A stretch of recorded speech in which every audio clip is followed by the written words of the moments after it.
Nuevamente, queridos hermanos, tengan ustedes muy buenos días. Queridos hermanos, hermanas, invitados e invitadas, buenos días a la casa del Señor. Es un placer y un privilegio darles la bienvenida y el saludo. Vamos a empezar, por favor, y vamos a estar en Oseas 5, del 8 al 14, ¿sí? Vamos a empezar leyendo los versículos que vamos a predicar el día de hoy. Dice así la palabra del Señor en Oseas 5, del 8 al 14.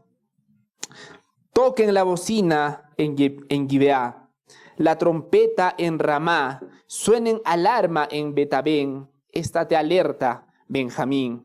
Efraín será una desolación en el día de la reprensión. En las tribus de Israel yo hago saber lo que es cierto.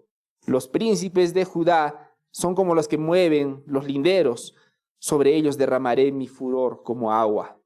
Efraín está oprimido, quebrantado por el juicio, porque insistía en seguir mandato de hombre. Yo pues soy como la polilla para Efraín y como carcoma para la casa de Judá. Cuando Efraín vio su enfermedad y Judá su herida, Efraín fue a Asiria y envió mensaje al rey Jareb.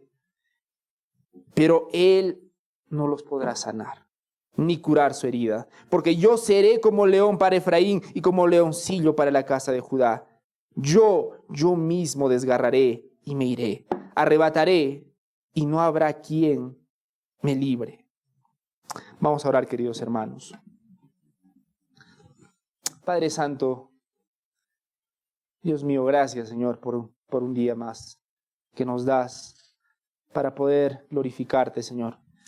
Gracias, Señor, por este día que nos das para poder escuchar tu palabra. Señor, ayúdanos. Concédenos el privilegio de que la semilla de tu palabra sea sembrada en nuestros corazones. Prepara la tierra de nuestros corazones, oh Señor, para que podamos recibir tu palabra con alegría y con los brazos abiertos. Señor, tú conoces cada uno de nuestros corazones y cada uno de nuestros afanes. Padre Santo, te pido que todas esas cosas no sean de distracción para poder escuchar tu palabra. Señor, qué privilegio. Qué inmenso privilegio, Señor, es tu palabra. Señor, bendice esta hora, bendice este tiempo. Y aún, Padre Santo, te pido yo que me des la claridad para poder explicarla. Obra, Señor, en nuestros corazones y que tu nombre sea glorificado en este momento. Te pedimos todo esto en el nombre de tu Hijo Jesucristo. Amén. Amén, queridos hermanos. Antes de empezar a exponer el texto propiamente dicho, quisiera iniciar con un recuerdo. Y es el recuerdo de las primeras veces que se hablaba del COVID. ¿Se acuerdan? Cuando no había COVID todavía, al inicio eran rumores, ¿recuerdan? Rumores que había allá lejos, en un país lejano, que estaba empezando a aparecer un virus, ¿no? Y al inicio ninguno de nosotros le daba mucha atención, ¿no? ¿Y por qué no le dábamos mucha atención? Porque claro, ya habíamos pasado por diferentes tipos de gripes peligrosas. Ya habíamos pasado por la gripe porcina, ¿recuerdan? Había venido la gripe porcina, al inicio nos asustó, pero finalmente pasó y la vida continuaba, ¿no? También habíamos pasado la gripe aviar, y bueno, esta gripe, que era la gripe del murciélago, digamos, y para nosotros terminaría siendo un susto más para la colección. Pero a todos nosotros nos consta que no fue así. Finalmente, este COVID terminó siendo una pandemia, como muchos sabemos, y terminó costando la vida de miles y miles de personas. Ahora, del mismo modo, la Biblia nos advierte de otra pandemia, de otra más poderosa y una más nociva, porque esta pandemia va a eliminar al 100% de las personas, y estoy hablando del pecado. Ese que hemos cometido cada uno de nosotros no es algo que alguien nos haya contagiado y del cual seamos víctimas. Por supuesto, es algo a lo que nosotros nos hemos entregado y hemos cometido voluntariamente, y de lo que nosotros queremos salir ilesos. Pero queridos hermanos, amigos y amigas, tengo malas noticias, eso no va a pasar. Ninguno de nosotros va a salir impune de nuestros pecados. Y la palabra de Dios asegura que Dios va a hacer justicia. No sé si les he comentado o lo han sospechado, pero a mí me gustan mucho los huaynitos. Antes de ser creyente me gustaban mucho más todavía, ¿no? Y hay un huaynito, no sé si los que han escuchado huaynos como yo, que dice, un huaynito que se titula Falsía, ¿no? Y sus letras dicen: la vida es una falsía, el mundo es ancho y ajeno, justicia no hay en la tierra, justicia solo hay en el cielo. Eso decía, así dice ese huaynito. Y a mí me gustaba bastante. Pero ¿a qué quiero ir con esto?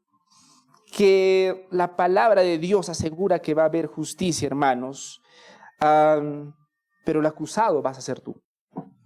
En el huaynito era un desfogue porque normalmente particularmente en ese momento, los pobres eran marginados y los ricos cometían todo tipo de injusticias contra ellos, como sucede hoy en día.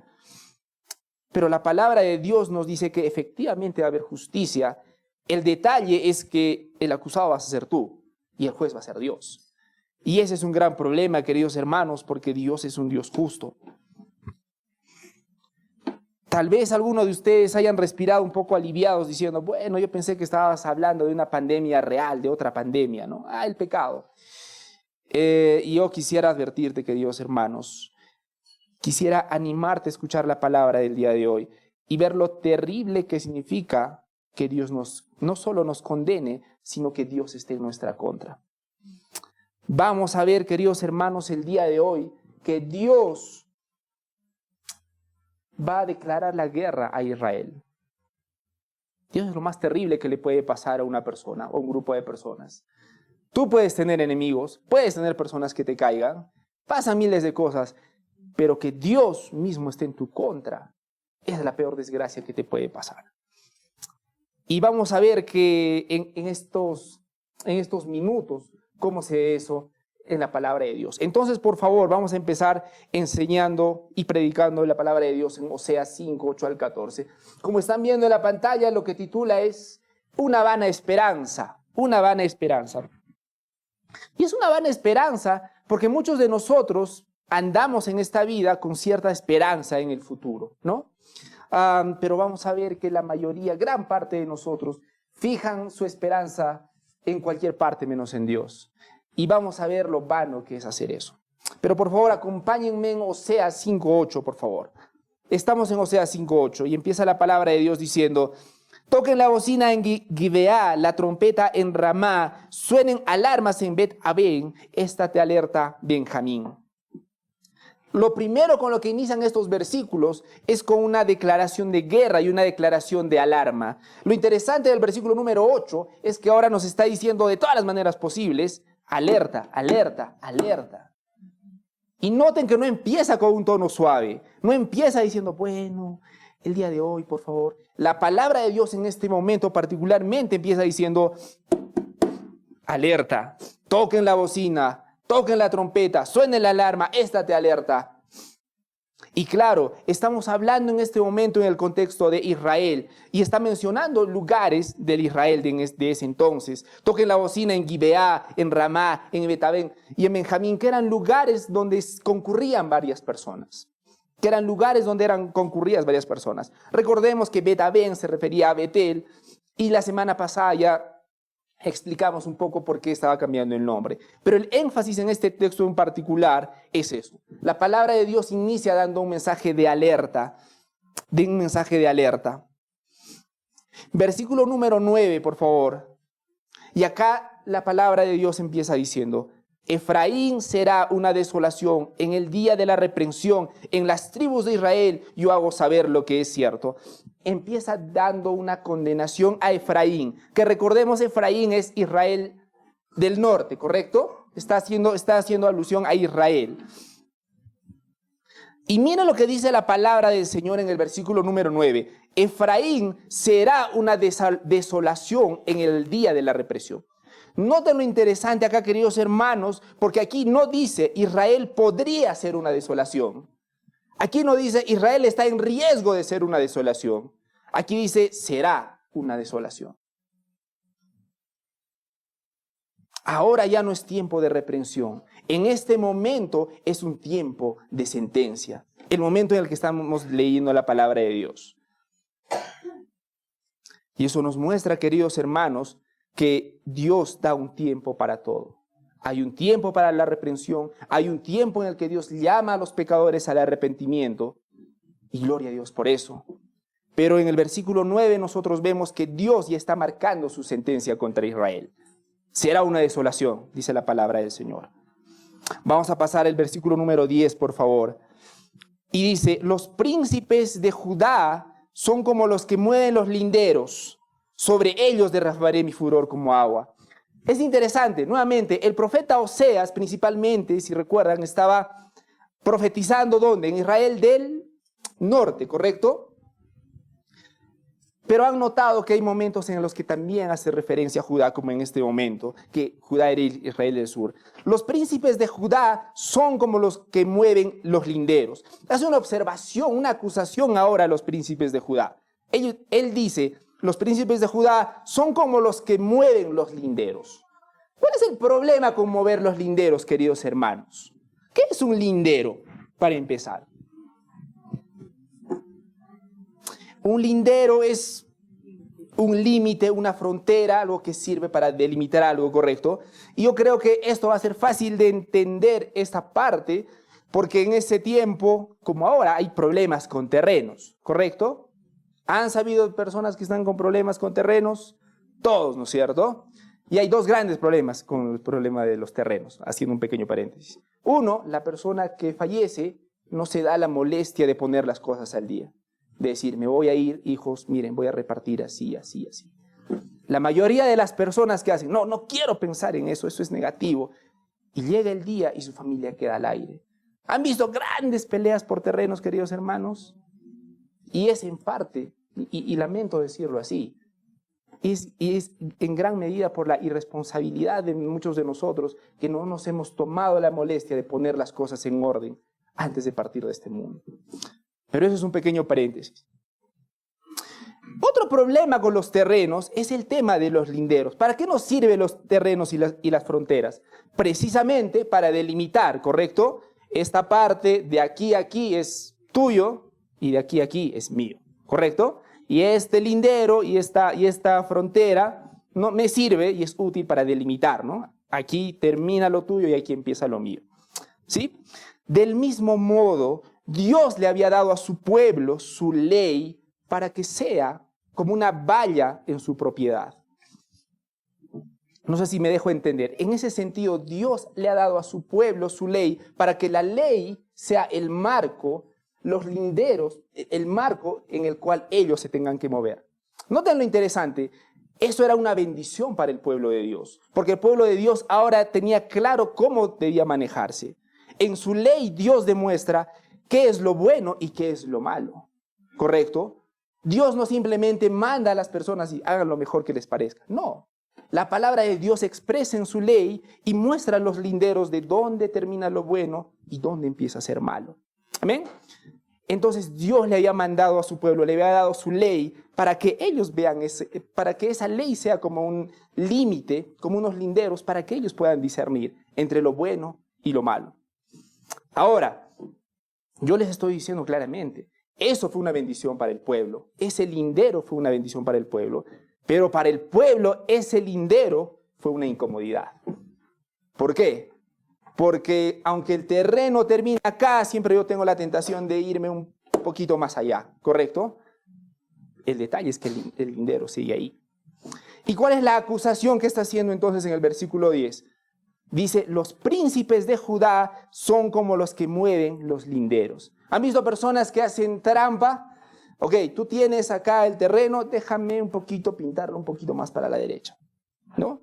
Entonces, invaden un poquito y roban el terreno de allá por ambición. Pero hablando en términos espirituales, acá dice que los príncipes son como los que mueven los linderos. Ellos se tomaron la autoridad de decir, bueno, la palabra de Dios marca esto, pero nosotros somos los gobernantes, ¿no? Entonces, vamos a tener una flexibilidad y movamos un poquito esto, lo cual significaba que trastocar la palabra de Dios. Entonces, ¿qué habían hecho los príncipes? Ellos sacrílegamente habían traspasado o desechado ese lindero que Dios había dado. habían usurpado aún los derechos de Dios, han pisoteado las distinciones entre el bien y el mal y las más sagradas obligaciones de la razón y la equidad. ¿Por qué lo hicieron? Porque claro, pensando como eran príncipes, ellos pensaban que podían tomarse la libertad de mover esos senderos. Y hay un gran problema con eso. La palabra de Dios establece las cosas, no las personas. Y la acusación que está dando la palabra de Dios acá es a los príncipes. Y hay consecuencias, como ven en el versículo número 10. Sobre ellos derramaré mi furor como agua. Y el problema con los príncipes y con los líderes en general es que hacen más mal con sus malos ejemplos que si fueran individuos en privado.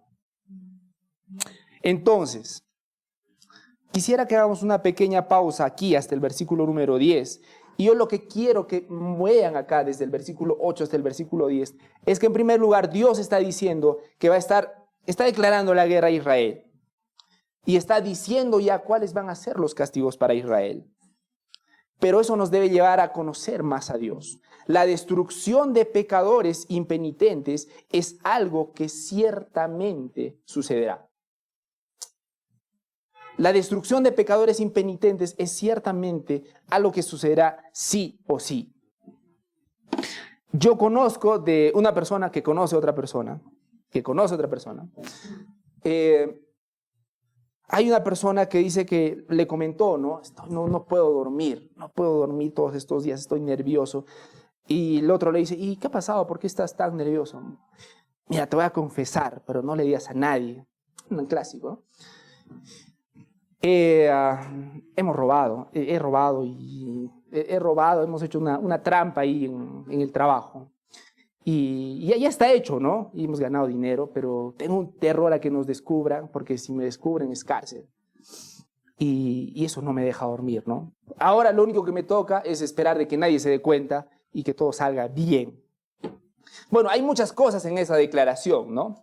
Pero lo que yo quisiera decirles es que en el fondo muchos de nosotros, cuando cometemos un pecado, en el fondo de nuestro corazón, queridos hermanos, estamos como ese hombre. Espero que exista la posibilidad de que nadie se dé cuenta y que salga todo bien. Pero la palabra de Dios, hermanos, asegura de que los pecadores ciertamente recibirán su castigo. Él sí o sí va a ejercer justicia.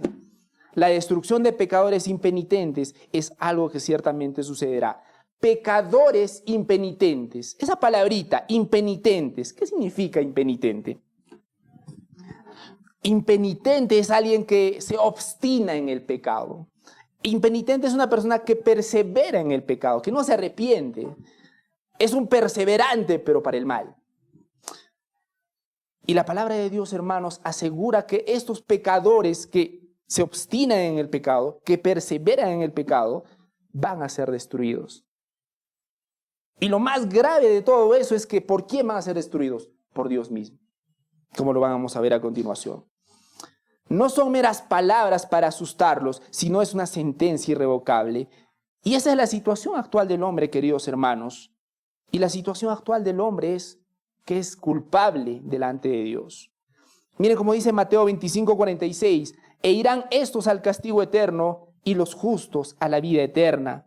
Salmo 7:11 dice, Dios es un juez justo y Dios está airado contra los impíos todos los días. El Salmo 7:11 nos dice algo que debería causarnos temor en realidad, que Dios es un Dios justo. Dios es un juez justo. Y el hecho de que Dios sea un juez justo es bueno o malo para nosotros, queridos hermanos. El hecho que Dios sea justo es malo para nosotros. Y permítanme explicarles por qué. Son malas noticias porque todos nosotros hemos pecado contra Dios. Sí, hermanos, todos hemos pecado contra Dios. Todos hemos pecado contra nuestro Creador. Él nos hizo. Para Él nos hizo. De Él, por Él y para Él son todas las cosas, dice su palabra. Y nuestra conciencia, y Dios a través de nuestra conciencia y a través de su palabra, nos hace notar algo con toda claridad, que todos nosotros hemos pecado delante de Él. ¿Y cuál es el problema? ¿Qué pasa cuando un Dios justo se encuentra con alguien que es culpable? ¿Qué va a pasar con esa combinación? Condenación. Es una condenación asegurada. Lo voy a repetir. Si un Dios justo se encuentra con una persona que es culpable, va a haber una condenación asegurada. Y la palabra de Dios es clara en Romanos 3:23. Por cuanto todos pecaron y están destituidos de la gloria de Dios. Y esa es la realidad, queridos hermanos y hermanas, amigos y amigas. Y cuando muestro esta realidad, yo encuentro dos objeciones normalmente. La primera objeción ante esto es, bueno, tú me estás jugando al miedo. Tú quieres que vaya a Dios por miedo a Dios. Yo quiero que alguien me invite a buscar a Dios por amor, ¿no? Por cariño. Y la forma en la que tú me estás hablando de ese tu Dios es que tú me estás jugando al miedo. Y eso no me parece bien. ¿Han escuchado a personas que les hacen esa objeción? Ahora, si tú piensas que Dios es un abuelito que está esperando que alguien lo visite, un abuelito que está ahí esperando que te portes bien, esperando que le toques la puerta, que a ver si te das un tiempo para buscarle. Si tú piensas eso de Dios, déjame decirte que estás muy equivocado. Porque Dios no es un abuelito que está esperando ahí tristemente a que lo busques. Tampoco es el niñito indefenso que vamos a ver en los nacimientos próximamente. Ese no es nuestro Dios. Ese no es el Dios de la Biblia, queridos amigos. Permítame leerles Isaías 40 del 28 al 29.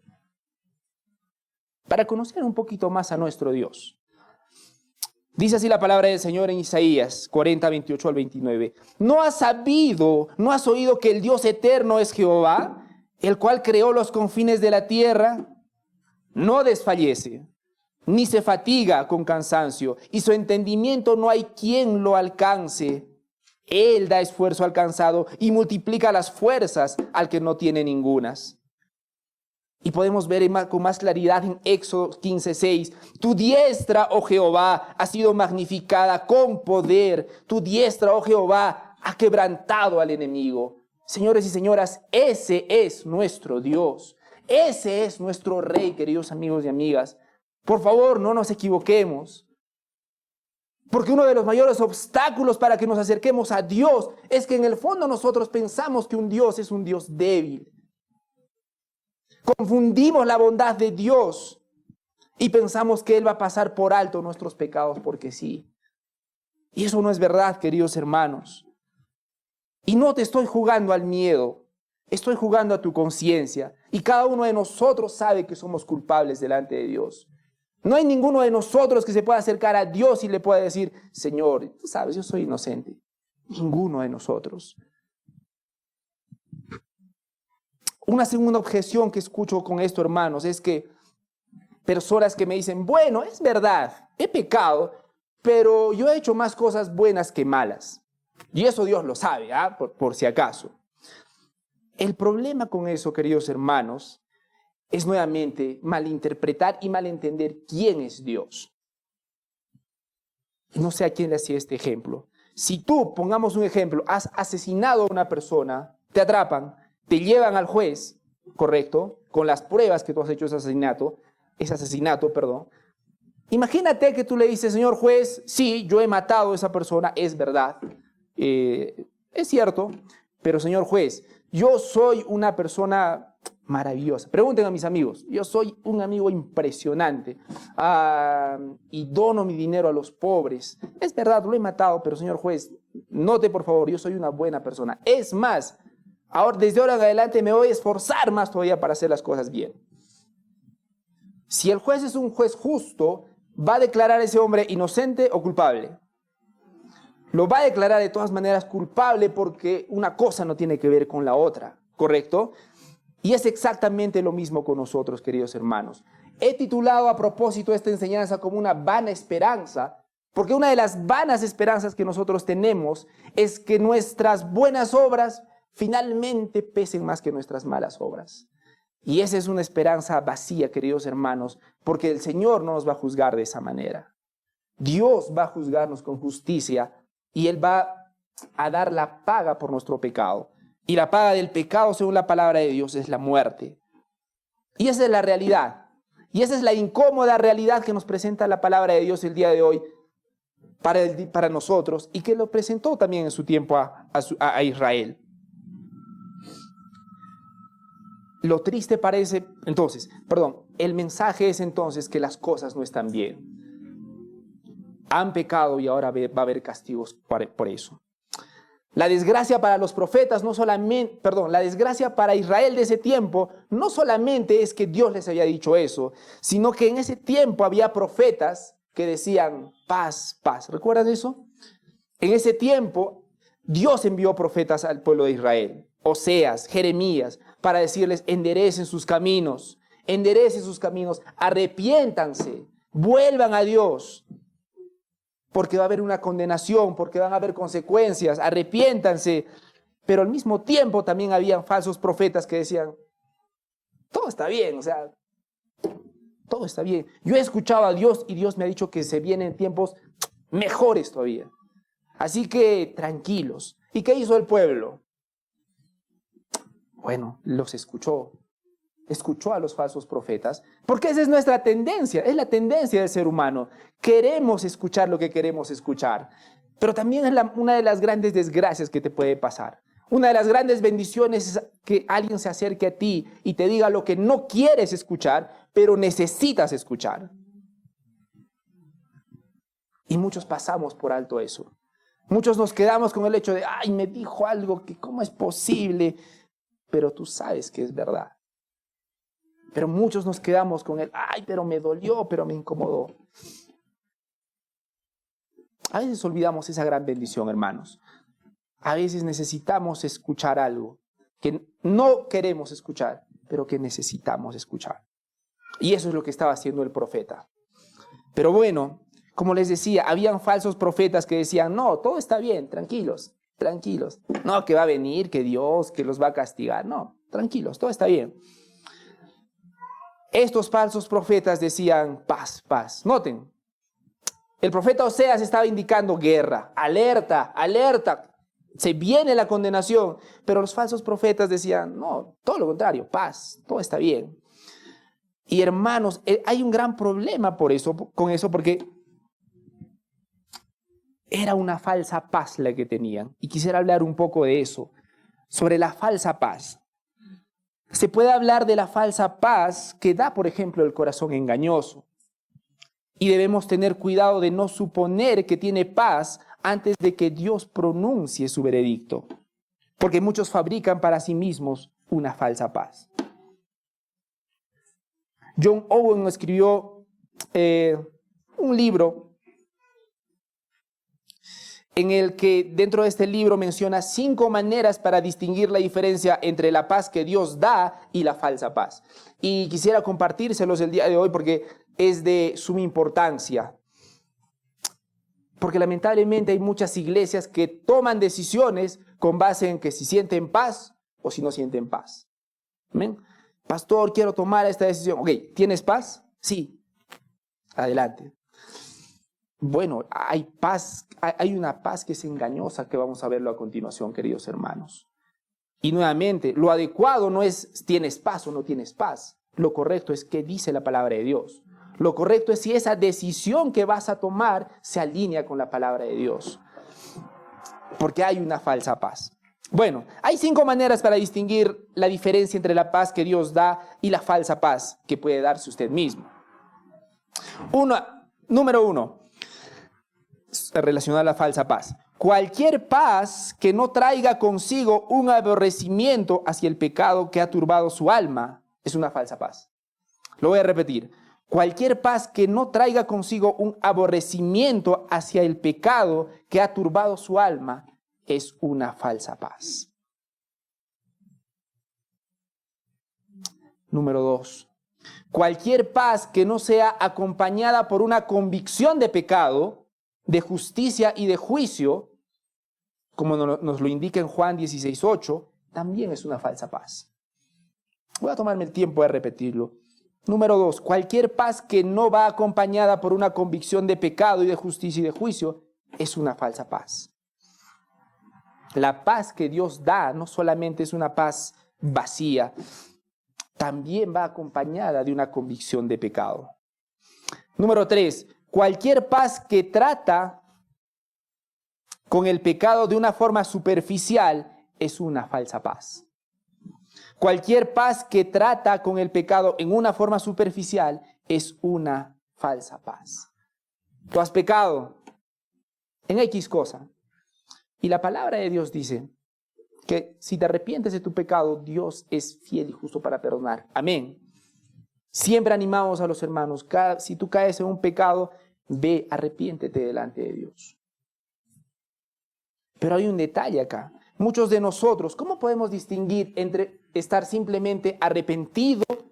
¿Cómo distinguimos entre tener un simple remordimiento y estar genuinamente arrepentido? Porque hay personas que pecan y simplemente tienen un remordimiento de su pecado, pero siguen pecando. Nuestro hermano Nico leyó Proverbios, ¿no es cierto? Y la última parte decía algo interesante, ¿no? Me golpearon, no lo sentí, me hicieron eso, no lo sentí, me voy a despertar y voy a seguir buscando más. Pero no es la misma actitud que tenemos muchos de nosotros, queridos hermanos. Señor, caí en esto, perdóname, Señor. Te levantas, te enjuagas las lágrimas y a seguir en lo mismo. Esa es una falsa paz. Cualquier paz que trata con el pecado de una forma superficial es una paz falsa. Número 4, cualquier paz que trata con el pecado en forma parcial es una paz falsa. Bueno, Señor, he pecado, pero tú me entiendes porque me hicieron esto y quien sea haría esto en mi lugar. Cualquier paz que trata con el pecado en forma parcial también es una paz falsa. Número 5, la paz de Dios, y si no han anotado ninguna de las 4 anteriores, al menos quédense con esta número 5. La paz de Dios es una paz que humilla. La paz de Dios es una paz que humilla, tal como lo vemos en el caso de David, en el Salmo 51:1. La paz de Dios es una paz que humilla, porque finalmente cuando Dios nos permite ver nuestro pecado tal como es, eso va a producir una humillación delante de Dios. No simplemente decir, ay, pequé, me equivoqué, hice esto. Una humillación delante de Dios. Señor, perdóname. Dios mío, perdóname. He pecado contra ti. Es una santa humillación gloriosa. Porque es una humillación no delante de un hombre, es la humillación delante de Dios. Vamos a pasar al versículo número 11, por favor. Entonces, estamos en que la palabra de Dios a través del profeta Oseas está hablando en contra de Israel. Está dando la sentencia que va a dar para ellos. Y en el versículo número 11 dice, Efraín está oprimido, quebrantado por el juicio, porque insistía en seguir mandato de hombre. Noten esta peculiaridad, queridos hermanos.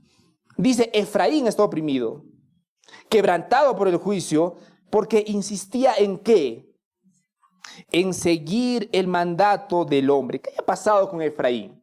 Nosotros ya hemos mostrado, las semanas anteriores, que el modo en el que estaba adorando Efraín era un modo correcto o incorrecto. Era un modo incorrecto.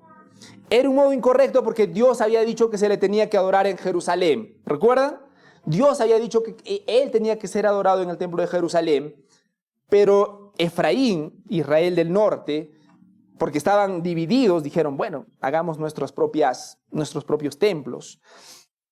Y el rey Jeroboam incluso había establecido la adoración a becerros de oro, por ejemplo. ¿Correcto? Eso había pasado. Pero ¿cuál es el problema acá? Una cosa es que el rey dé una orden y otra cosa es que el pueblo lo obedezca, ¿no? Entonces, el rey había dado una orden que claramente no era de acuerdo a la palabra de Dios. ¿Y el pueblo qué hizo? El pueblo lo siguió, lo obedeció. El pueblo no solamente lo seguía en una obediencia ciega e implícita a la autoridad, sino que voluntariamente lo seguía. ¿Por qué? Porque había una secreta simpatía que sentían hacia la adoración de los ídolos. había una secreta simpatía a la adoración de los ídolos. ¿Qué está diciendo la palabra de Dios acá? Está haciendo la acusación contra el pueblo ahora, porque dice que el pueblo ahora estaba adorando a ídolos. Claro, esos ídolos habían sido instaurados por los reyes, claro, pero el pueblo se había dado a eso, no solamente por el respeto a su autoridad, sino porque en el fondo tenían una simpatía, sino porque en el fondo querían hacerlo. Y eso es lo que a Dios no se le había pasado por alto. Su palabra claramente decía, solamente Dios puede ser adorado, solamente Él. Pero el pueblo, en el fondo, secretamente había una simpatía, ¿no?, hacia los ídolos. Oye, pero dice que cuando los adoras y haces sacrificios a ellos, te da abundancia. Y en el fondo ellos tenían una secreta simpatía. Ahora, el rey dio como orden que vayan a adorarlos. ¿Qué hicieron ellos? Su simpatía se reveló. Esa secreta simpatía simplemente se reveló. Y eso es lo que Dios está acusando en este momento. Ellos insistían en seguir el mandato del hombre. ¿Se acuerdan a Daniel? ¿Recuerdan la parte en la que Daniel tenía que adorar a una estatua gigante? ¿Recuerdan? Y los que han leído el libro de Daniel, ¿lo hizo o no lo hizo, hermanos? No lo hizo. ¿Por qué no lo hizo? ¿Porque era un rebelde? ¿Porque era un antisistema? Porque yo les digo algo, la palabra de Dios dice que uno tiene que someterse a sus autoridades, ¿no? Y la autoridad le había ordenado que haga cierta cosa. ¿Por qué Daniel no lo hizo? Porque aunque lo había ordenado una autoridad, lo que le estaba ordenando estaba en contra de la palabra de Dios. Y él tenía que tomar una decisión, obedecer la palabra de Dios y ponerse firme, a pesar de las consecuencias, y esa consecuencia iba a ser nada más y nada menos que su vida, o simplemente entregarse a lo que digan ellos. Bueno, Israel estuvo en la misma posición, pero ellos decidieron obedecer. No por simplemente obedecer a la autoridad, que es bíblico obedecer a la autoridad, pero en realidad porque había una secreta simpatía hacia los ídolos. Y quisiera darles unos pequeños ejemplos. Muchas iglesias han decidido adaptarse al mundo para atraer a más personas con la intención, claro, de acercarlos más a Jesús, supuestamente. Entonces, muchas iglesias ahora están haciendo el uso de la psicología, están empezando a suavizar el evangelio. Pero la tristeza en todo eso es que la congregación finalmente dice, claro que sí, hay que hacerlo. ¿Por qué? Porque esto implica evitar la incómoda tarea, por ejemplo, de hablar del pecado. Esa es la tristeza. Hay tantas iglesias que ya no hablan del pecado. Qué incómodo es hablar del pecado. ¿Y cuál es la excusa? Ahora vivimos en tiempo de gracia. Y listo, solucionado. La palabra de Dios dice que hay algo en particular que salva a la persona, que es el mensaje del evangelio. Punto. Eso es lo que dicen las escrituras. Pero lamentablemente hay iglesias que dicen que, pero bueno, es verdad, pero, esta es la gran palabra, pero, hay que atraer a las personas para que se sientan en familia, para que se sientan en casa, y ya poco a poco ahí les presentamos a Jesús. Y bueno, lo triste con esa idea es que finalmente el pueblo dice, hay que hacerlo, está bien. ¿Por qué? Porque del mismo modo, las personas, eso demuestra la secreta simpatía que tienen las personas hacia ideas que no son de Dios. Otro ejemplo más concreto. ¿Qué pasa si en tu trabajo te dan una orden que contraviene la palabra de Dios? Creo que eso es más claro. Y ahí te vas a mostrar que estás en la misma posición que Daniel. Vas a tener que pararte en la palabra de Dios y las consecuencias son de todo tipo, o vas a tener que ceder. Y la mayoría de personas, ¿cuál es la excusa? En mi experiencia, es que mi jefe me dijo, es que me ordenaron. Y claro, Daniel podría decir lo mismo, ¿no? Es que el rey me ordenó, no me lo ordenó cualquier persona. Y es que, hermanos, se muestra lo mismo. Si en tu trabajo, por ejemplo, te dicen que tienes que trabajar, y no les va a gustar este ejemplo, lo sé, pero se los voy a poner de todas maneras. En tu trabajo te dicen que tienes que trabajar los domingos, en la mañana. El gran problema con eso es que el domingo es el día del Señor. Esto que estamos haciendo en este momento no es solamente una reunión bonita, es el día del Señor. Glorificamos al Señor, adoramos, nos reunimos para adorar al Señor a través de las canciones. Nos reunimos para adorar al Señor a través de la exposición de su palabra y a través de oír la palabra de Dios también. La Biblia muestra que el día del Señor es sumamente importante porque es su día. No, falta explicar, no falta mucha explicación. Día del Señor, ¿no? Es el día de Él.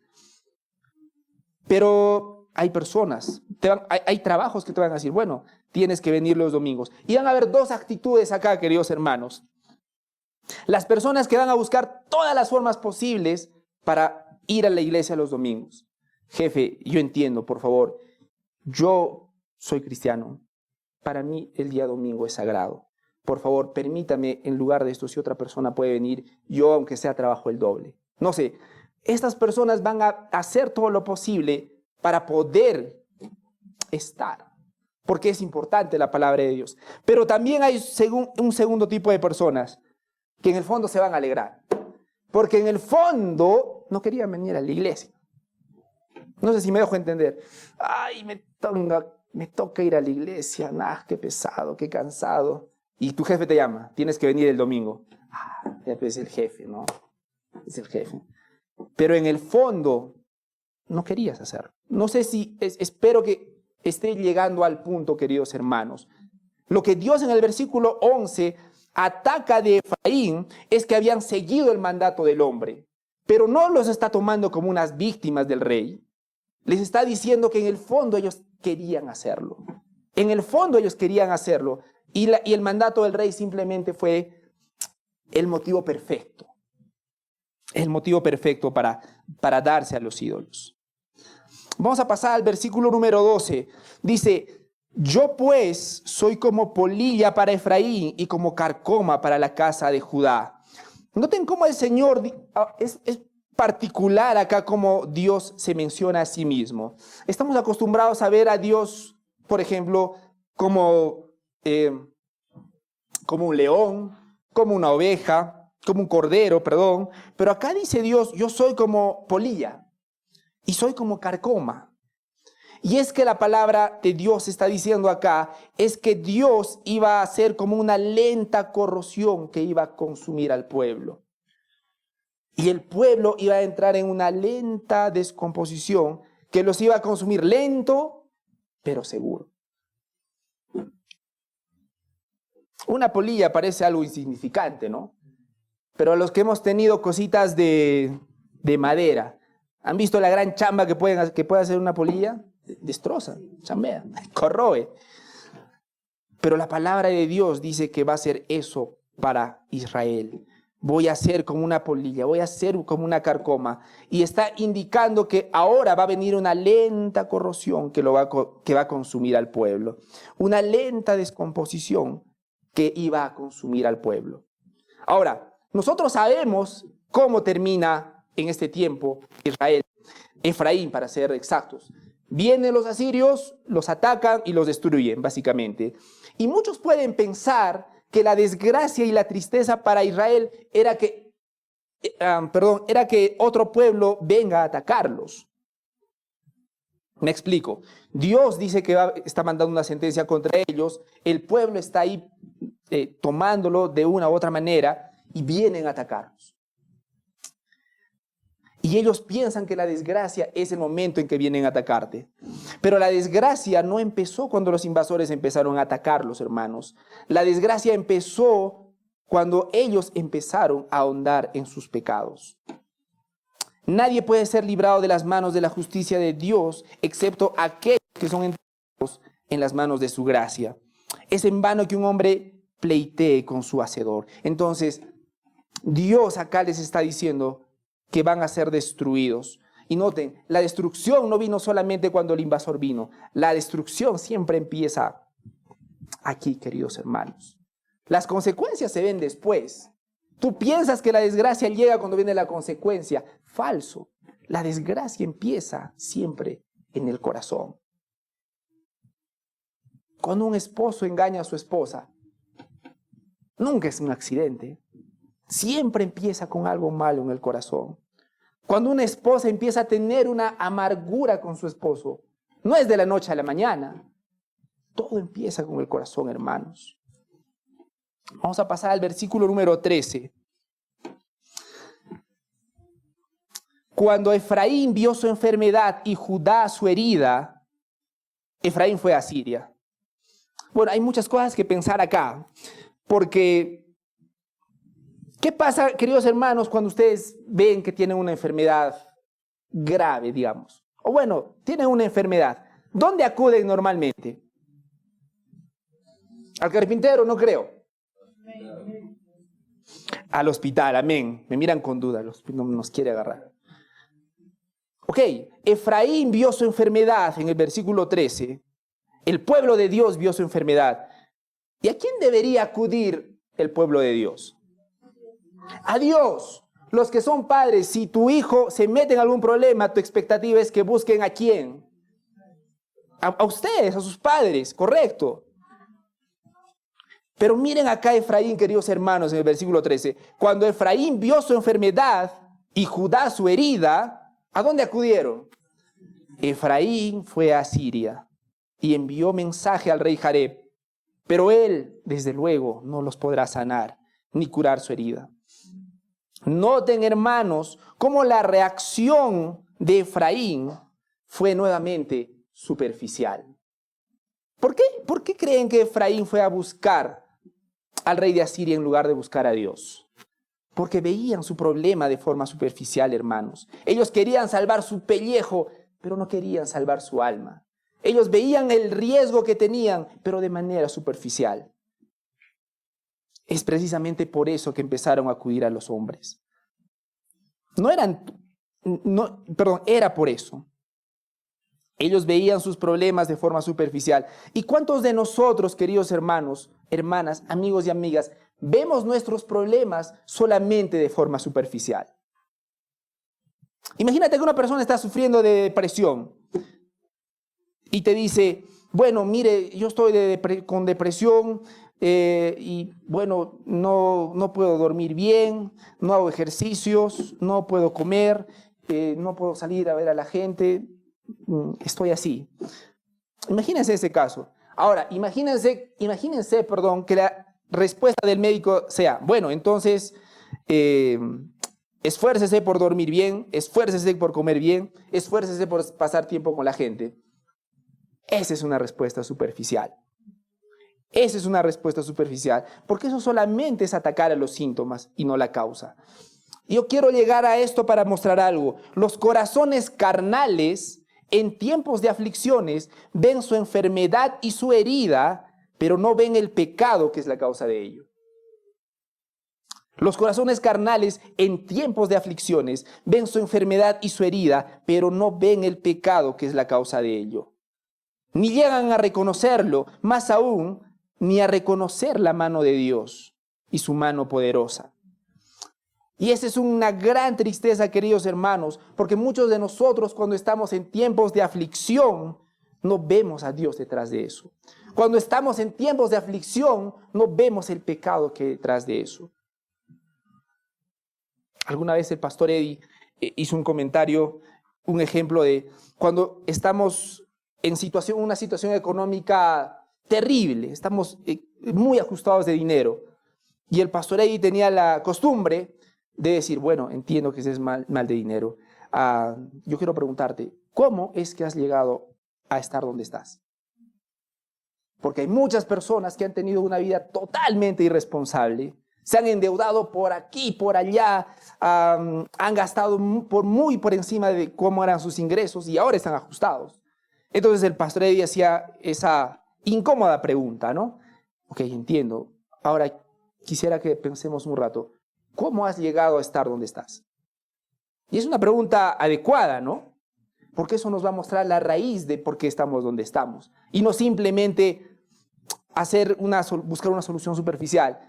Lo triste de todo eso es que la mayoría de personas han terminado ofendidas. No, pero a ti, qué insensible que es. Pero es una pregunta necesaria, queridos hermanos. Es una pregunta necesaria. Y muchos de nosotros vemos nuestros problemas solamente de forma superficial. Bueno, y no vemos a Dios en absoluto. En lugar de buscar a Dios, buscamos a las personas, del mismo modo que hizo Efraín. Pero miren cómo dice el Salmo 146 del 3 al 5. Salmo 146 del 3 al 5. Dice así la palabra del Señor. No confíes en los príncipes, ni en el Hijo del Hombre, porque no hay en él salvación.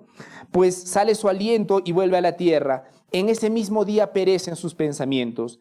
Bienaventurado aquel cuyo ayudador es el Dios de Jacob, cuya esperanza está en Jehová su Dios.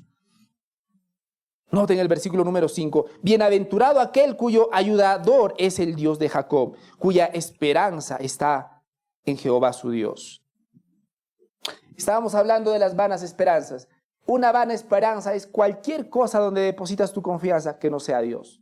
Ponle cualquier cosa. Muchos de nosotros acá su esperanza es mi hijo querido.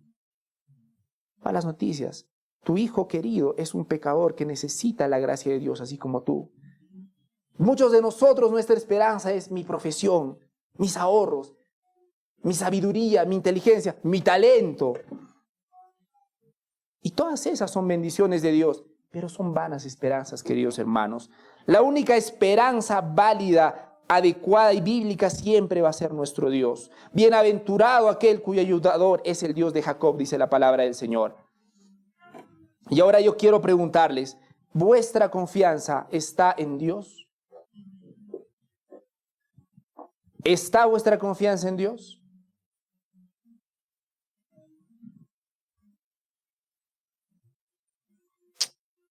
Y muchos me dirán que sí, y amén, y gloria a Dios si es así. Pero ¿cómo se ve esa confianza en la práctica?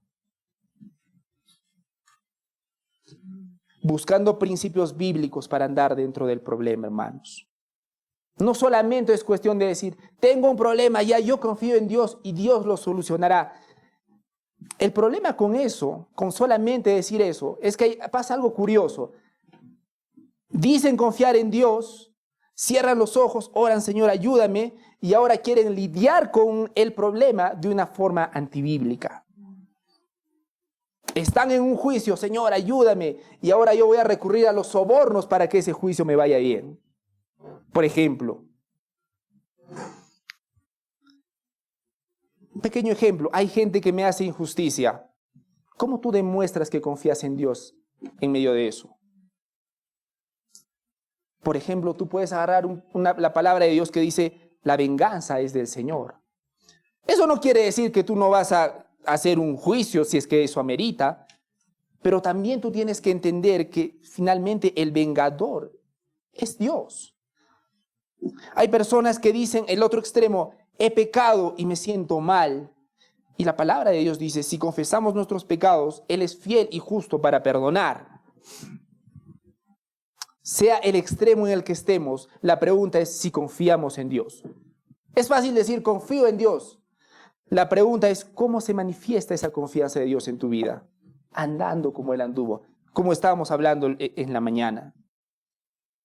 Esa confianza, te invito y te animo a que esa confianza que dices tener en Dios se vea en la práctica. Porque tener confianza en Dios es tener confianza en su palabra.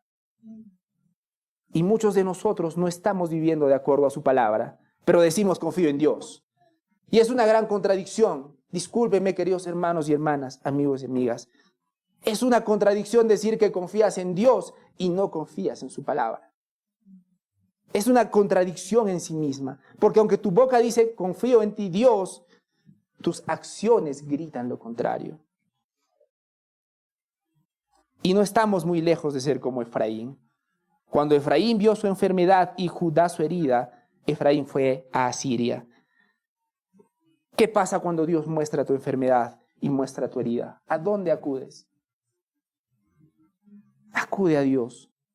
Es la única esperanza firme, queridos hermanos y hermanas, amigos y amigas. Finalmente, un pequeño mensaje para los no creyentes en empezar. no quisiera que tomen este mensaje como simplemente un mensaje moralista. Un mensaje que diga, bueno, desde ahora en adelante voy a esforzarme por hacer las cosas bien. Porque la esperanza de las personas no creyentes es la siguiente. Dicen de esta manera: la única esperanza que tengo para obtener la seguridad eterna es trabajar diligentemente, obedecer las enseñanzas de la Biblia, y así voy a estar bien con Dios. No, si es que ese es el mensaje que te he transmitido, he fracasado. Lo que yo he querido decirte es que tu única esperanza siempre va a ser solo y solamente Jesucristo. Jesucristo es nuestra única esperanza. Creer en Él va a hacer los cambios profundos en nuestra vida, desde luego. Creer en Él implica que Él nos va a dar un nuevo corazón, unas nuevas afecciones. Eso es cierto. Pero la esperanza debería estar en Jesucristo en primer lugar. Y para los creyentes, finalmente para los creyentes, hay personas que están luchando con un pecado X. Y quiero leerles Filipenses 3:13, por favor. Hermanos, yo mismo no considero haberlo ya alcanzado, es Pablo hablando, pero una cosa hago, olvidando lo que queda atrás y extendiéndome a lo que está por delante. Y eso estamos llamados, queridos hermanos, a seguir poniendo nuestra mirada en las cosas del cielo, a seguir poniendo nuestra mirada en Jesucristo en medio de la aflicción, en medio del dolor, en medio de la incertidumbre, en medio de los problemas. ¿Dónde se ve realmente que tenemos la confianza en Dios? En esos momentos. Porque es fácil decir gracias Dios cuando todo va bien. Cuando todo va mal, son los mejores momentos para glorificar a Dios en medio de nuestra aflicción. ¿Cuántos de nosotros, hermanos, nos hemos preguntado en medio del dolor, Dios mío, ¿cómo puedo glorificar tu nombre en medio de todo esto? Porque nuestra reacción normal es querer salir del problema. Pero Dios nos llama a buscar glorificarlo en medio de todo lo que estemos pasando. Entonces, hermanos, prestemos atención para que no nos engañemos a nosotros mismos con alivios vanos. Todos somos culpables delante de Dios y solo hay salvación en Cristo. Es nuestra única esperanza. ¿Amén? Vamos a orar, hermanos. Padre Santo, gracias, Señor, por este tiempo. Señor, gracias por este día. Ayúdanos, Señor, a poder poner nuestra mirada en Jesucristo, que es nuestra única esperanza y verdadera esperanza. Señor, perdónanos si todo este tiempo hemos estado acudiendo a personas, a otras, a filosofías, a creencias que no se alinean con tu palabra, Señor. Acudir a ti significa acudir a tu palabra. Y Padre Santo, te pido que eso sea una realidad en nuestras vidas. Te pedimos todo esto en el nombre de tu Hijo Jesucristo. Amén.